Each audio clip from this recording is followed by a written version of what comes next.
Well, hey folks, welcome to the session on using AI Assistant for images, sound, and narration. This is just a kind of a look at some ways that we can use AI Assistant just a little bit beyond the defaults. It's not an advanced course, but it's not an intro course. I don't this really would call an advanced course on AI Assistant, but it's not an introduction to AI Assistant. So we're going to kind of assume that you have some experience with it, or maybe you just got the trial and you want to see a little bit of what you can do that just go a little bit beyond beyond the basics. So that's what we're doing in this session. We're not covering the text and the editing of content or outline generation. We're just focusing on images, sound, and narration.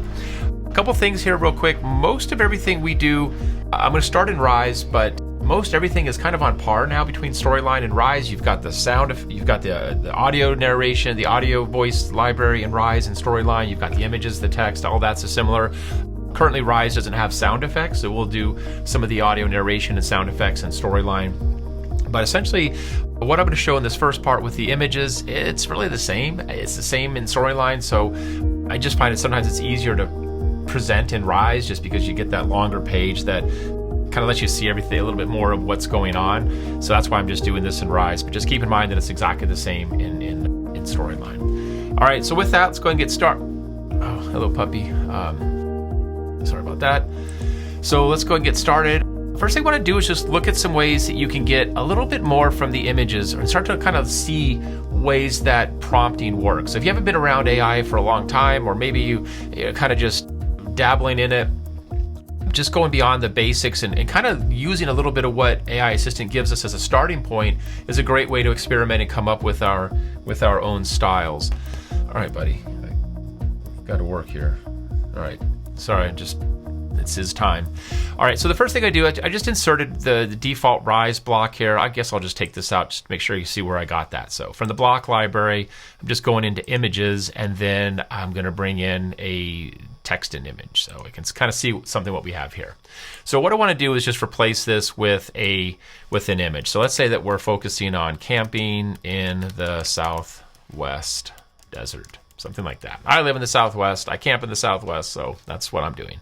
So I'm just going to copy that. I'll make that my initial prompt. So we're going to come in and we want to generate an image for this image that already exists. Now, since it already exists, I'm going to come in and just choose Edit like I normally would, and then we have the Replace from AI option right there. So I'm going to replace it from AI and the description. So the description is what is it you want to display. And then we see a couple options down here for style.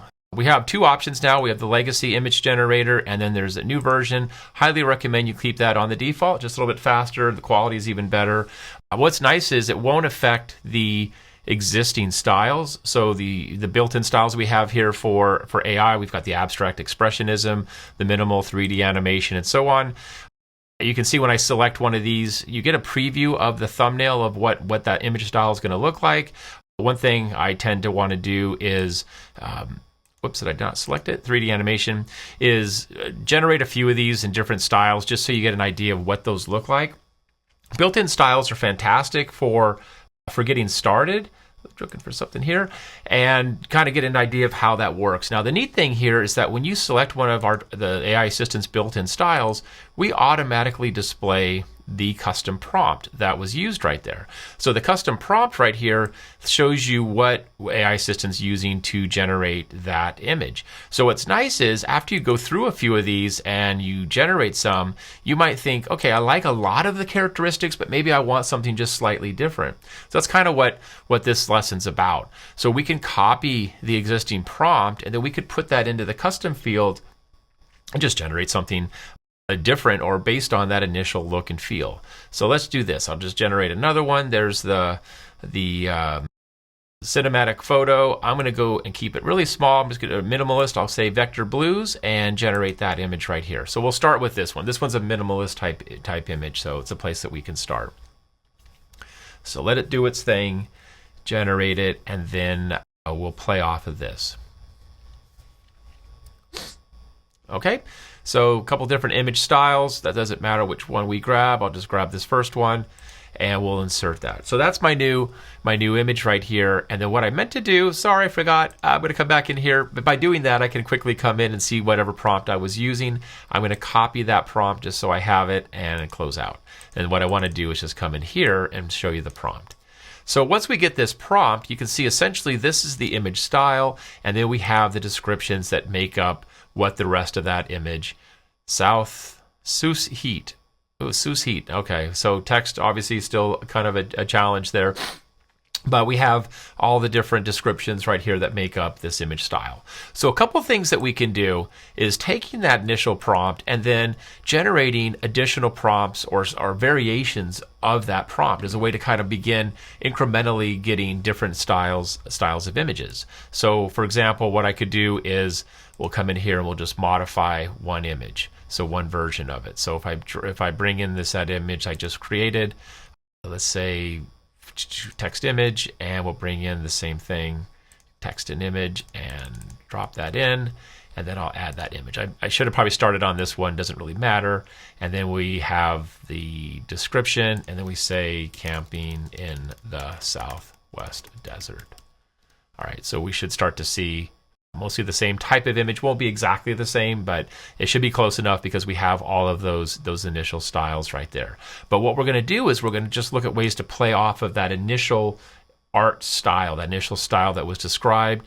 We'll still keep the rest of the descriptions there. So this one looks similar to what we looked at, and so we get that in there. And then what I have below right here are some areas to practice. So I like using the gallery.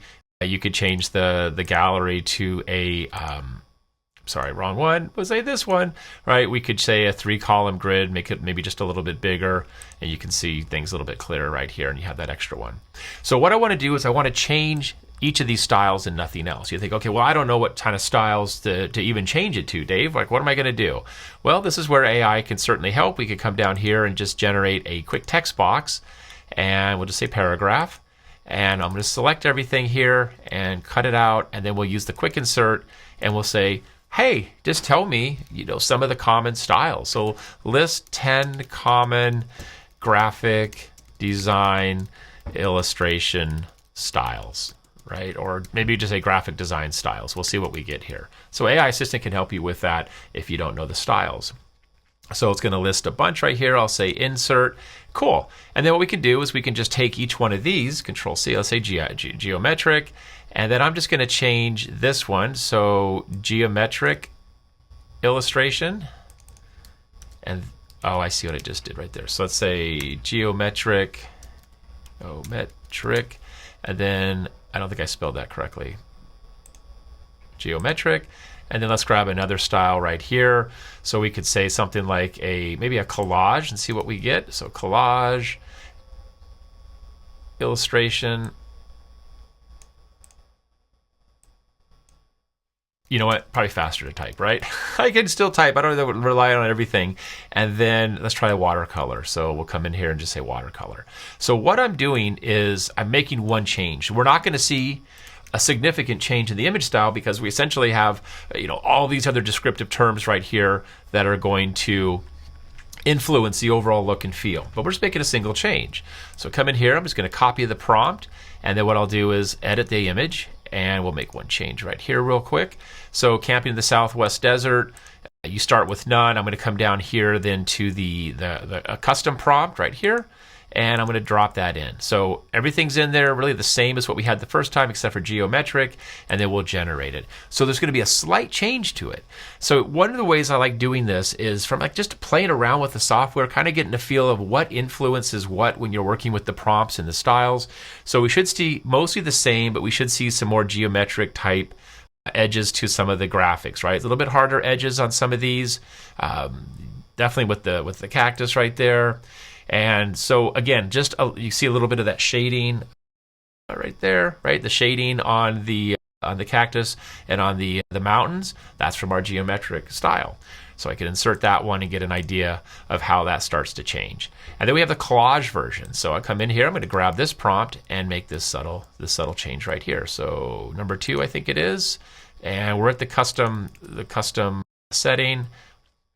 You can see how it retains your previous custom settings. So I'm just going to come in here and add a new one and generate this image. So I'm expecting to see mostly the same with maybe some layered look to it, something just minimalist collage-y, because again, you have all those other competing elements that are telling it keep this flat, keep this minimalist, but we should see a small type change with some of it. So in this one, you start to see the layered effect. So it's a little bit more collage-y, not extreme.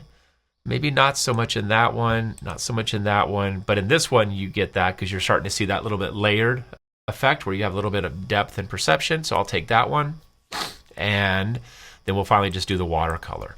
Again, we're only looking at small changes here because we're only changing one element in our style. So paste that for the custom, generate it, and we'll see what we get this time.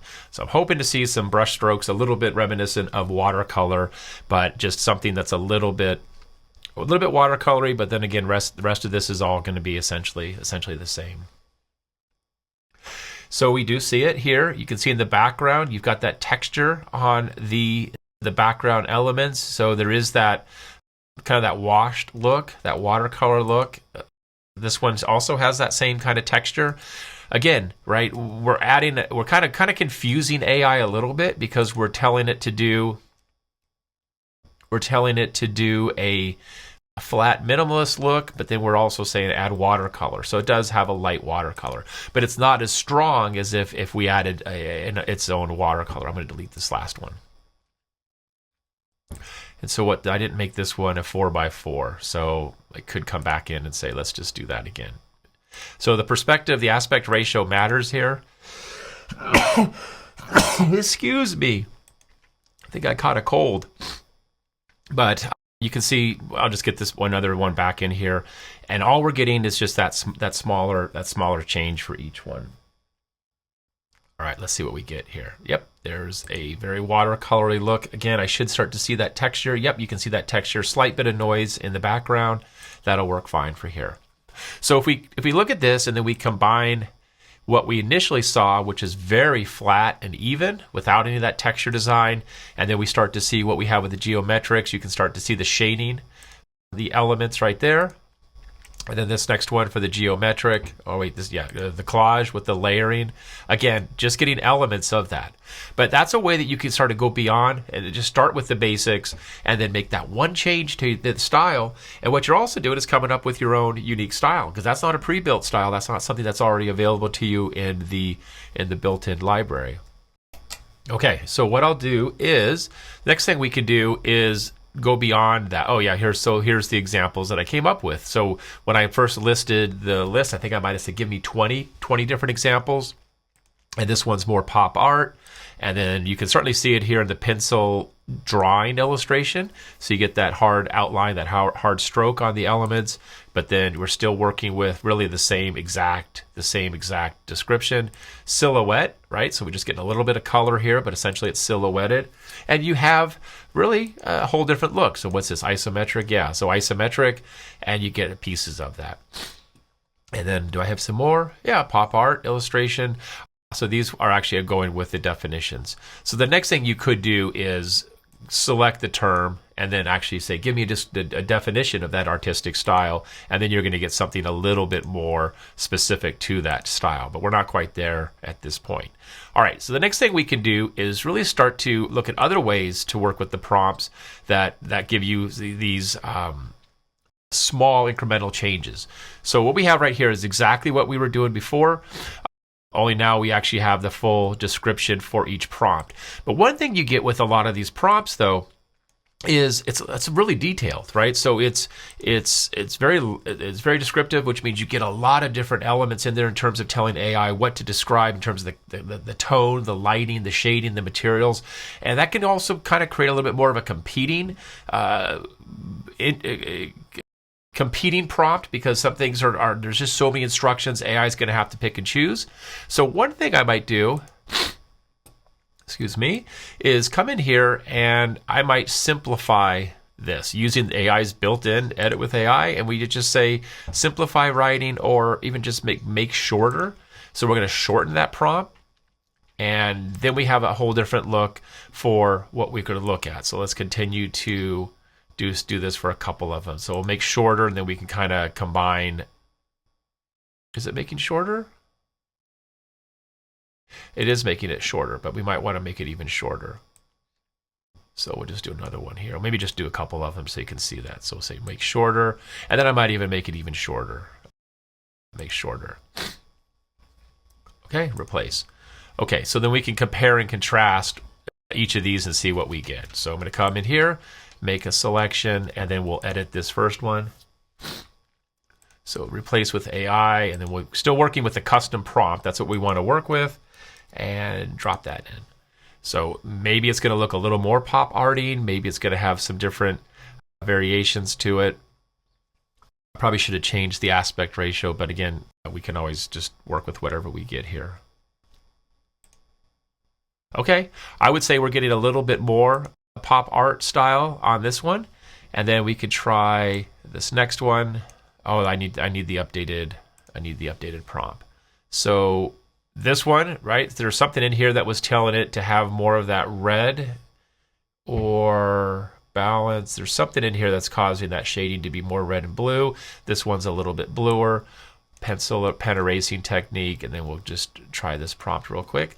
So essentially what we're doing is we took the initial prompt and we're just letting AI shorten it, reduce some of the descriptions, reduce some of the adjectives for describing what it looks like, and then we get something a little bit different. And we're going to use this concept for doing some other things like randomizing the prompt, reversing the image style with opposites. And again, what this starts to give us is just a much wider opportunity, much wider options for customizing our image styles. Okay, this one is absolutely different here. I need to remember to do the square aspect ratio, and then we'll try the outline illustration. So we'll do one more, and then we can kind of compare what each of those looks like, and then we'll just move on. So let's drop that one in, square. I want to keep it square and generate the image. So the reason it matters, it just sort of switched to aspect ratio. Did you see that? Let me double check this. Stop generating, square, generate image. Okay. The reason it matters for the aspect ratio is that the composition, the way the image is actually generated, is going to make a difference for where things are in the scene. So you could have a widescreen and then crop it in the center, but it doesn't mean everything's going to be perfectly set up in that sense. So I'll just insert this one, and then we can start to kind of combine and compare what we're getting here. So let's take a look at the original outline illustration with the full detail. So obviously have a little different color scheme there, and this one's slightly different, but I would say this one's a little heavier, more outline, bigger emphasis on the outline, on the stroke. You see the black lines around everything versus what we saw here, which is a little bit thinner and more minimalist, and that's just because of the extra description.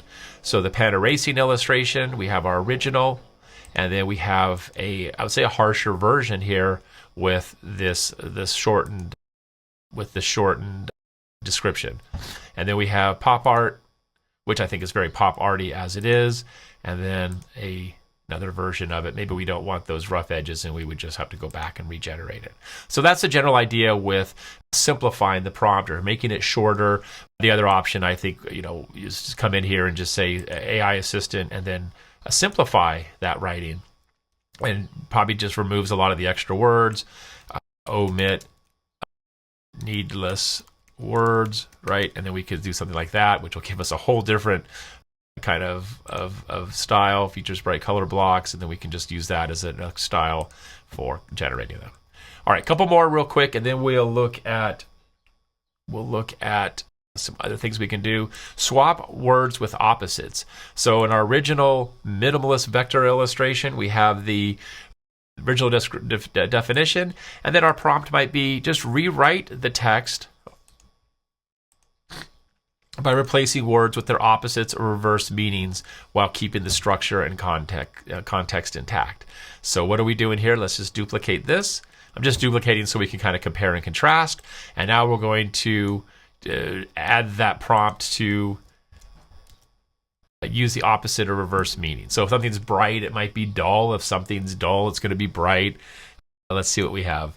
So we went from features vibrant color blocks and simple shapes with blue color scheme, features dull color blocks and complex shapes with a red color. So it's saying red and blue are the opposite, and that's the general idea right here. So let's do one more and see what we get. You may not want to reverse everything. Maybe we just reverse certain colors, right? So we could say reverse the colors with an opposite, reverse the materials or the textures with an opposite, and not do everything. So let's try that on this one. Let's say because I don't want to change the illustration type. That's why I'm just selecting the definition. So let's say rewrite the textures by replacing words with their opposite. So any textures or I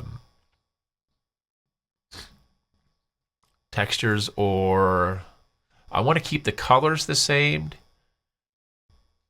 Let's just see if that's any different. Textures or adjective. No, I don't want to say adjectives here because it could also reflect be the color.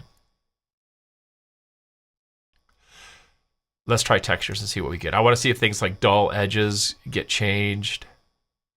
Vibrant edge. Okay, that's what I wanted. So vibrant edges. So we're going to keep the rest of it the same, but we're looking at, instead of vibrant edges or dull edges, we have vibrant edges, things like that. Okay, cool. And then we just, again, same process, just grab the description and, update that image.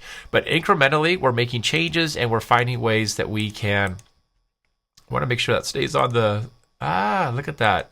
So that's sort of new. Let's try generate it again. Maybe because it was originally generated in the widescreen, not sure. So we'll see what image we get right here. I'll just grab that one.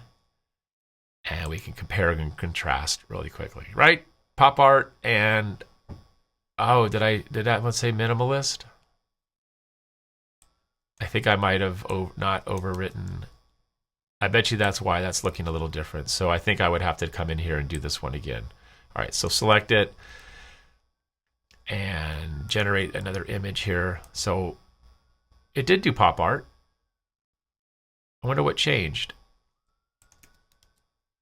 So it should be okay because you can see the description right there. I wonder why it did. Oh, in my text description, I probably didn't change it. That's why. Well, we'll just try it one more time. It popped over there to landscape, so that needs to be looked at. That shouldn't happen right there. So just know that. You shouldn't have to stop it and then reselect it. So we'll have to look at that. It still did landscape, so I'll insert that one. And then we have, just make sure, pen drawing, complex color, simple color. So exactly what I was looking to change, right? So there we go. There's our difference, our updated version of the image. And drop it in. So it's tedious, but there's a couple things that work in our favor for leveraging this going forward. Every time we generate the new image with a new prompt, that prompt is sort of saved to the image because it's the description for the image.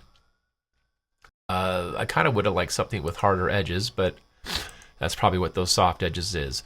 So like if you saw an image style and you weren't putting it down below the image like in a gallery format, you thought, hey, I wanna know how I generated that image. I actually really like that style a lot. You could just go back into content or however you inserted the image and then you choose replace from AI. That description is going to be added to the image description. So you can always grab that prompt there if you see a style that you generated but you didn't copy it down and add it to like the text below or to a separate document just to track those. And then we'll do this last one with outline, which was the one that we changed some of the textures for. So one more time.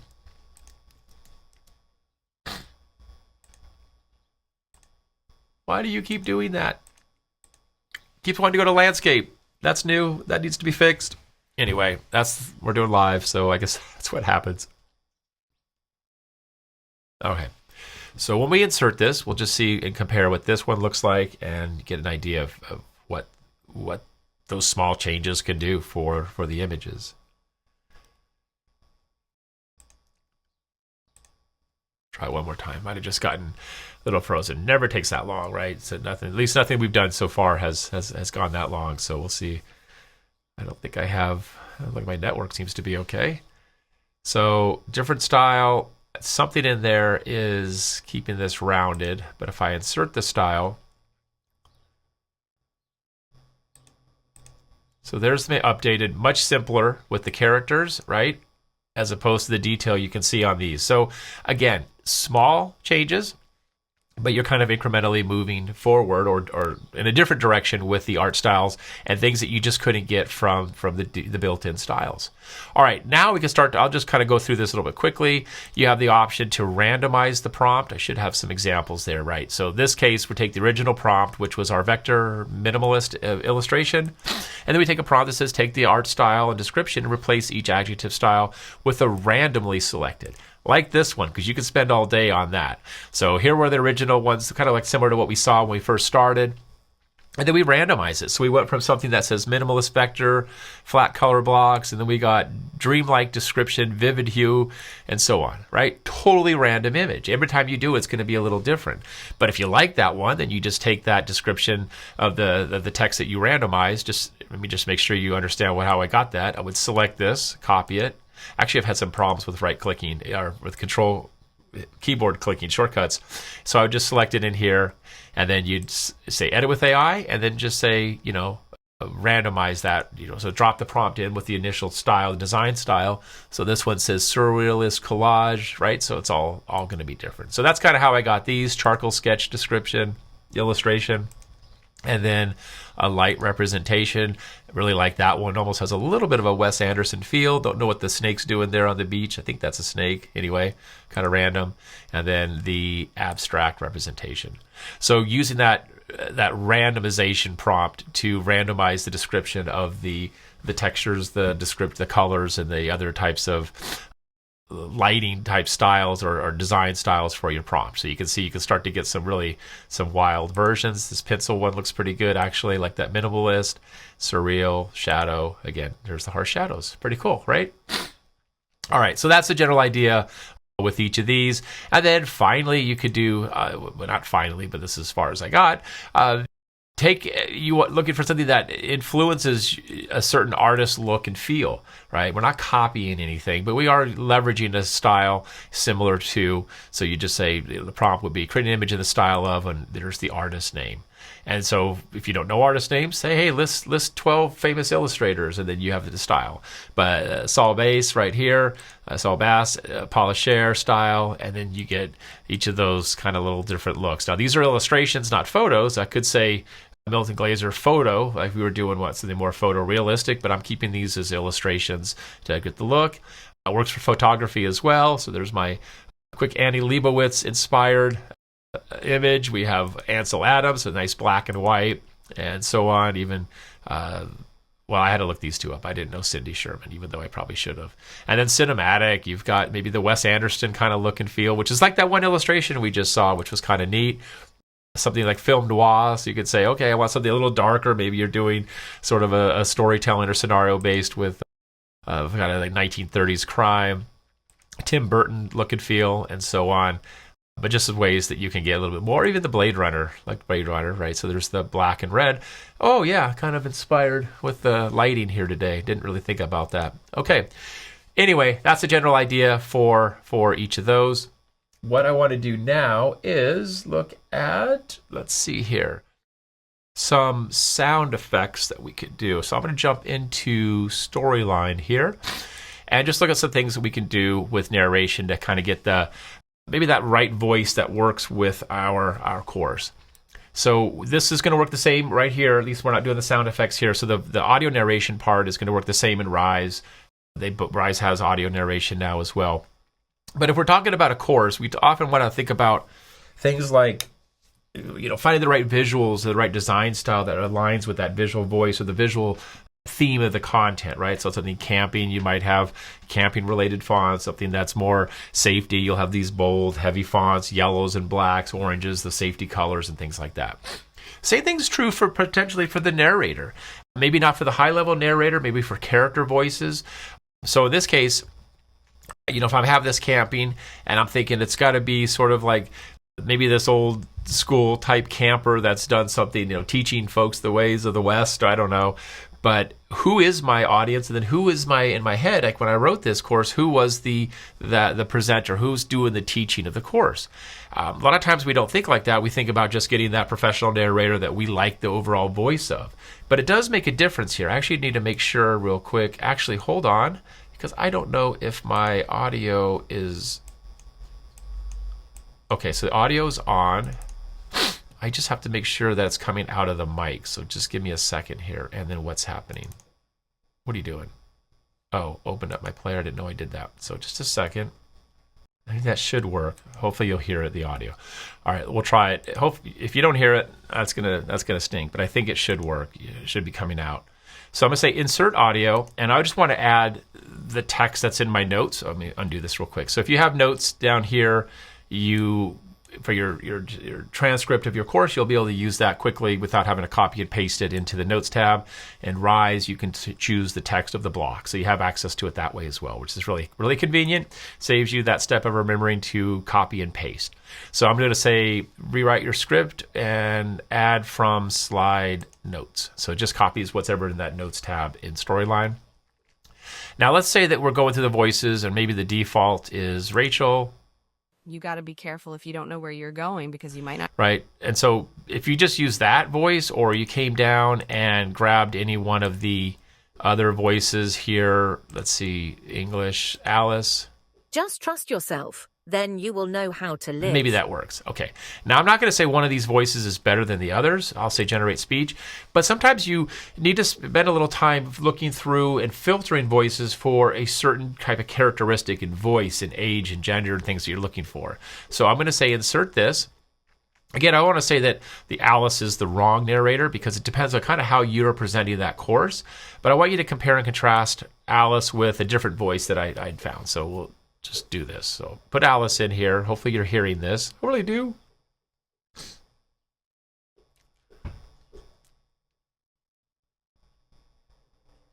Okay. So here's Alice.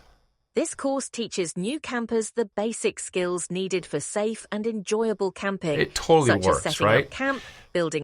But let's say that we didn't want something so kind of fresh and cheerful.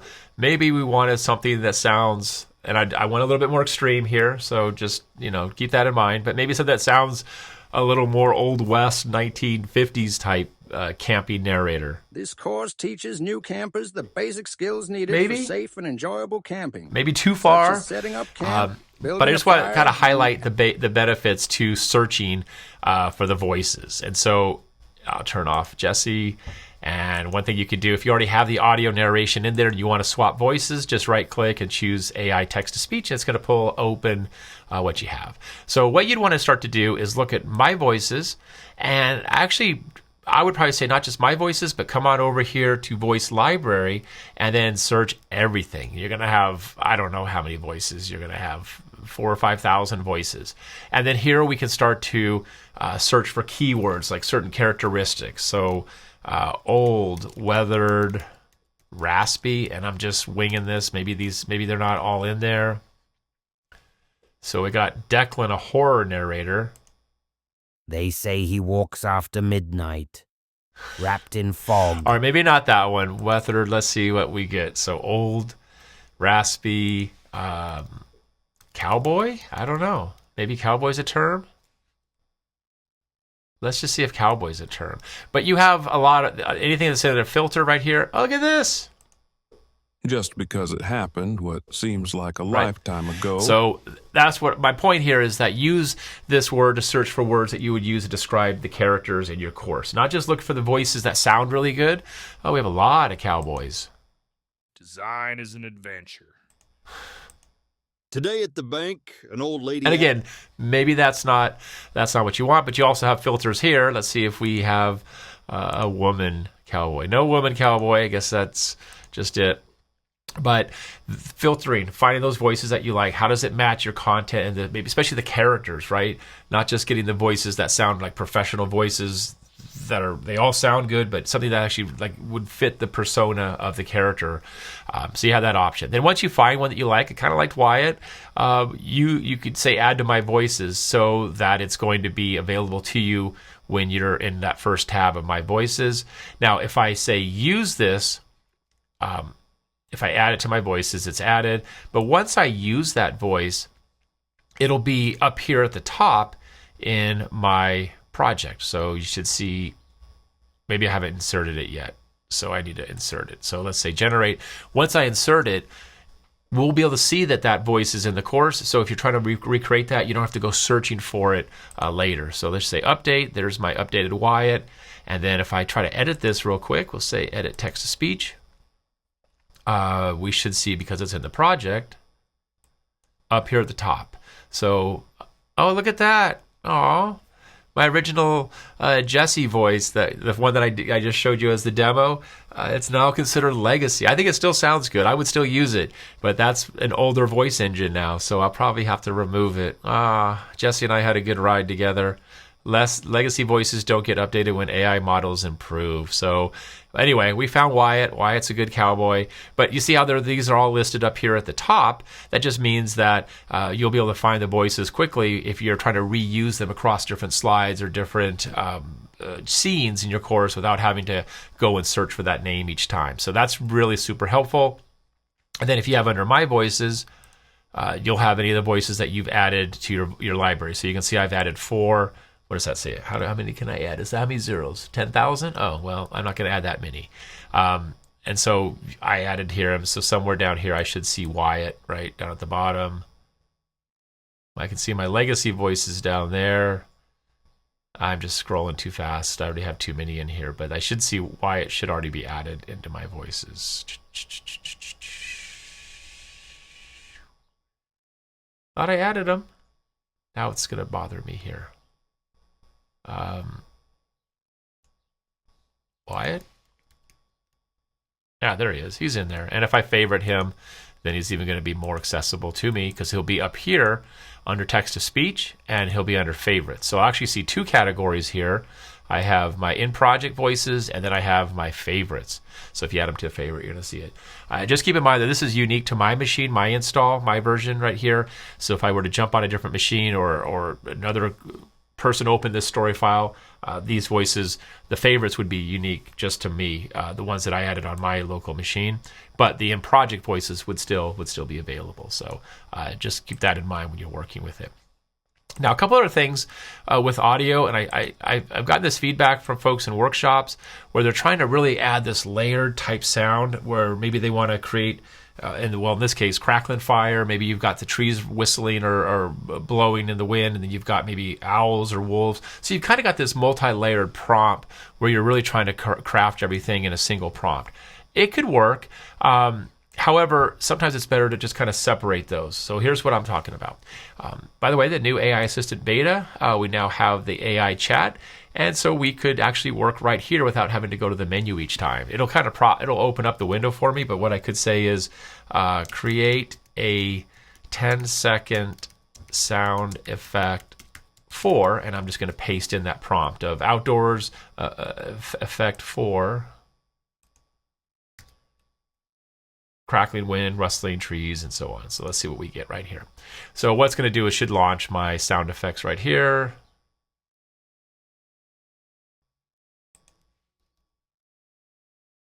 Where is it? Create the sound. There we go. So that should have popped up immediately. Here it is, creating that for you. So it's kind of nice to work in this new chat panel. We can also do tell items on the slide to animate and move them around. So let's see what we got right here for these sounds.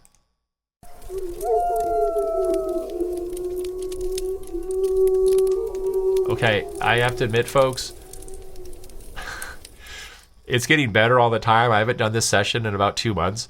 Let's see what the next one sounds. Okay. Well, these first 2 sound really good. I hear the fire. I hear the wolves. Oh, I hear the wind in this one. Don't know if I hear the fire. So one of these first 2, I hear the fire. I'm going to go with number 2. So I'm going to insert it. So that's pretty good, in fairness. Well, the reason I was doing this, what I was expected to do was maybe not get such a bad. I mean, that's a good sound effect. But if you're not getting a good sound effect the first time, and maybe AI is that much better now, is what I would do is from the sound effects, I would just kind of break that down. And so what I might say is outdoors with a crackling fire. I'm just going to cut that. and let's make that 10 seconds. And so and I still may even prefer this, because the benefit is that I can control when the wolves come in. I can control when the trees or the owls start to do their thing. This should be 10 seconds of crackling fire. So so I'm just going to that's totally fine. So there's my 10 seconds of fire. I'll call that fire.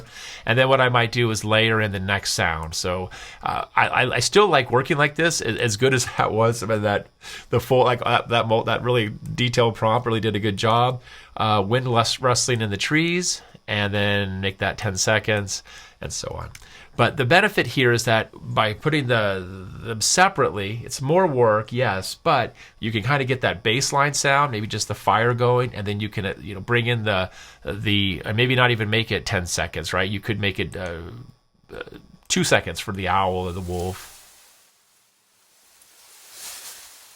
Cool. This all sounds really good.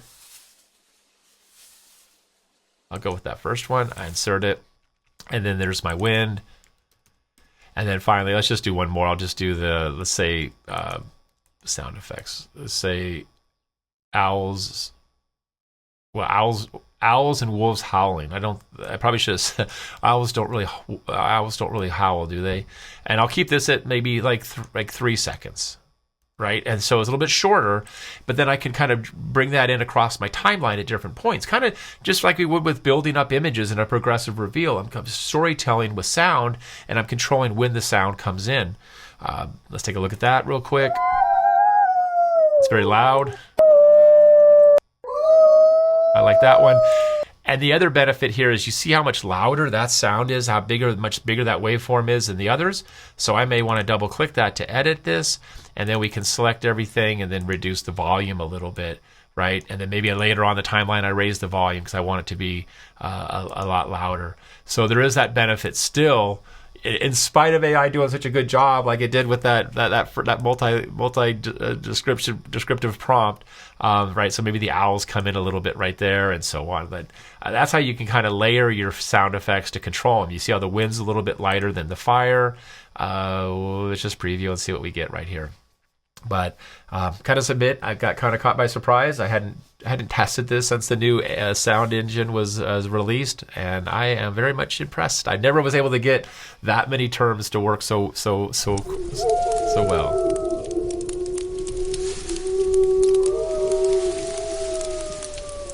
All right, so where's my audio narration? Did I take off my... Oh, my audio narration was right here, and this is my entry point. So this is just my opening screen. All right, well, that's the general idea for the editing the audio. If you can't get everything exactly the way you like it, just think about it in the parts rather than trying to get the sum of everything in one. Just layer those, and then you get that extra control by being able to bring those onto the timeline wherever you need them. All right, well, that is it, folks. Hope you enjoyed it. Hope it gave you a few ideas on ways that you can kind of use AI a little differently with the images. I really like that incremental approach. It kind of helps you start to, if you're not really used to prompting with a lot of different apps, kind of seeing how each of those terms, each of those descriptions modifies or influences what you get with the images. But then also things like with the sound effects and the narration, really. You've got to use the filters, think creatively in terms of how you find those sound effects and how you layer them, where you use them, what does that story look like. But then when you combine them with the narration, then you can also lower the volume a little bit so that they don't compete with the audio narration. Hope it was helpful. Thanks so much for spending the last, 50 minutes with me. Hope you enjoyed. If you have any questions, you can hit me up in the forums. Find me on LinkedIn, David Anderson. I'd be more than happy to help answer your questions. But hope you enjoy the rest of your day. Thanks so much.